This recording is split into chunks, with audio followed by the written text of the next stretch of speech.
This is a little summary of the different kinds of entries.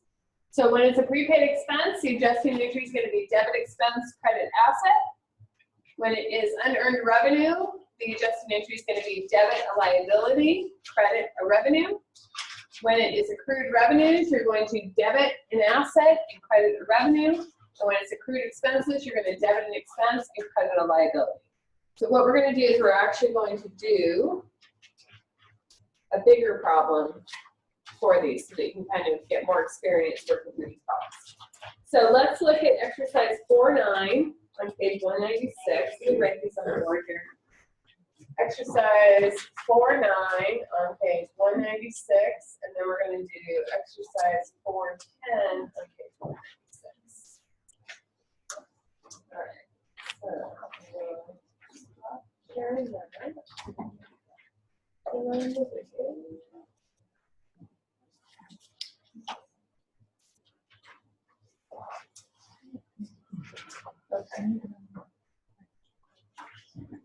So exercise 4.9.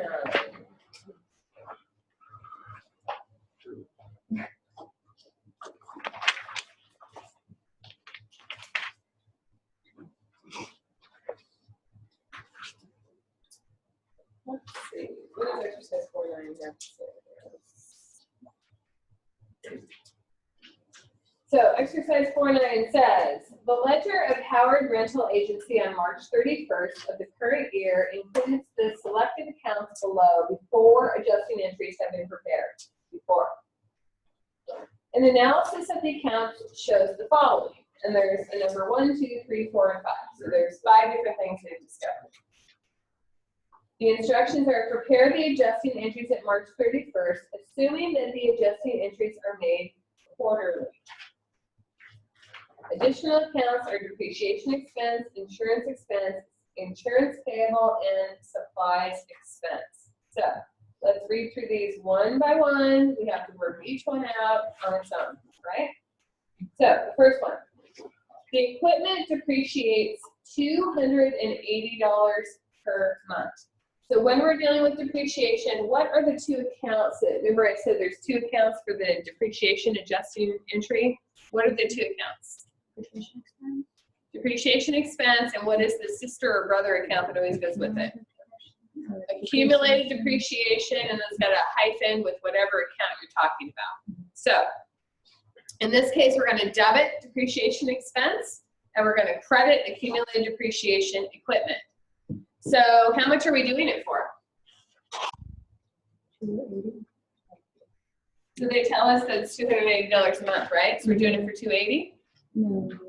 Why not? Because it's for a quarter.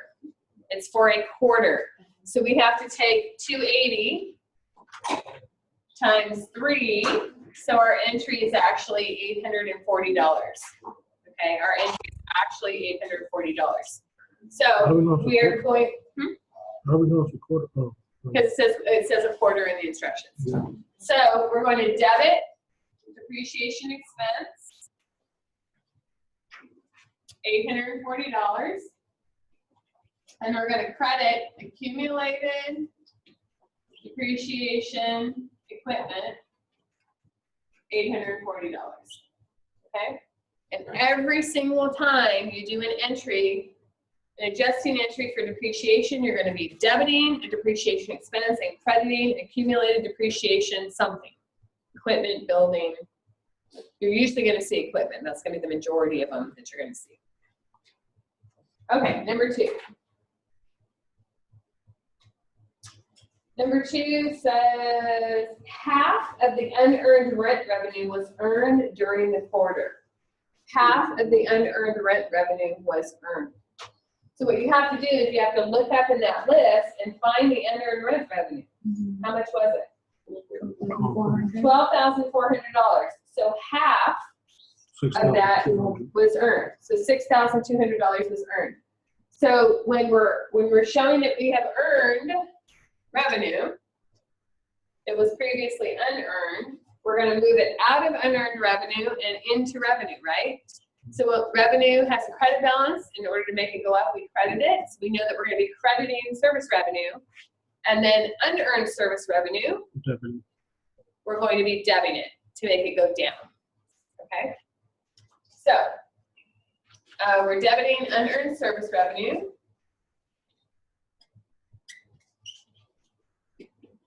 And it was half of the amount that it showed, so it was 6,200.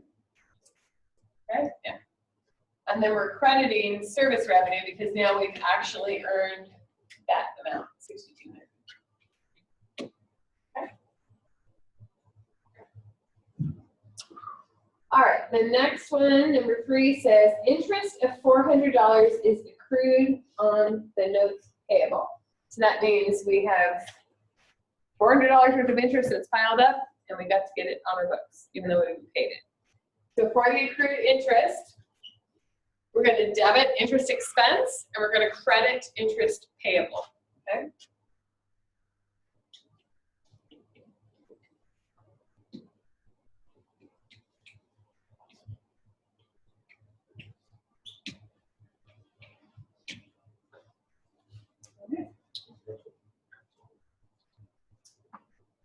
Okay, next one, number 4. Supplies on hand total $850. What do we want to know when we're dealing with supplies? What's the magic number we want? How much you have? How much you've used. How much you've used. So they're telling us that 850 are on hand, right? So you have to go from the number you started from minus what you have at the end to figure out what you've used. So we started with 3,000, right? Mhm. We started with 3,000. They told us we had 850 in the end. It's 2150. So we've used that 2150. So our adjusting entry is for how much we have used, the amount we have used. So we're going to move it out of supplies, the asset, and into supplies expense. So expense have a debit balance. To make it go up, we have to debit it. So we're going to debit supplies expense.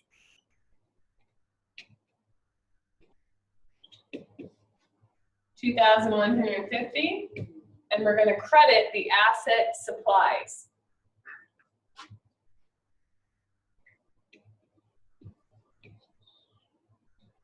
So now we've moved over how much of the supplies we actually used up.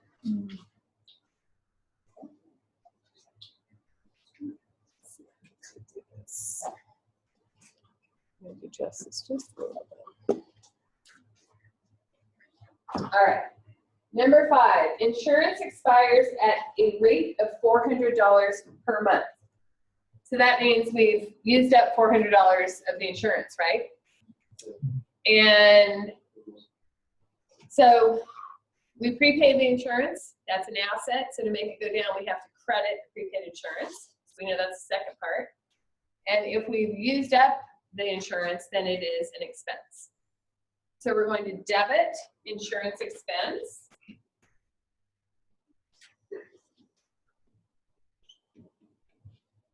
And we're going to credit prepaid insurance because we've used that much up. For 400? No, Why not 400? because quarterly. Because it's quarterly. So the problem tells us it expires at $400 per month, but the instructions said we're doing it for a quarter. So there's 3 months in a quarter. So 3 months times 400 is $1,200. So the entry is 1,200. In real life, would we wait till the end of the quarter to do that entry? No. We would do it every month. We would do that entry. But we're just trying to get you the concept here of how to figure these out. Would it be wrong to do it quarterly or is this? Well, the reason why you really don't want to wait quarterly is because if you look at your financial statements, you're trying to keep them as true as possible. You're overstating your income by $400 if you didn't put that $400 expense in the first month, right? Right. And then by the second month, you've overstated your income by $800. But now the third month, you finally catch it up. So you're always trying to keep things as current as possible. But, you know, occasionally things might happen that, you know, maybe you forgot to do it. Or, you know, like in this case, somebody came in and audited and they're like, oh, you never posted the interest or something. So that might be something that would happen. Okay. All right, any questions on any of those ones? No questions, okay.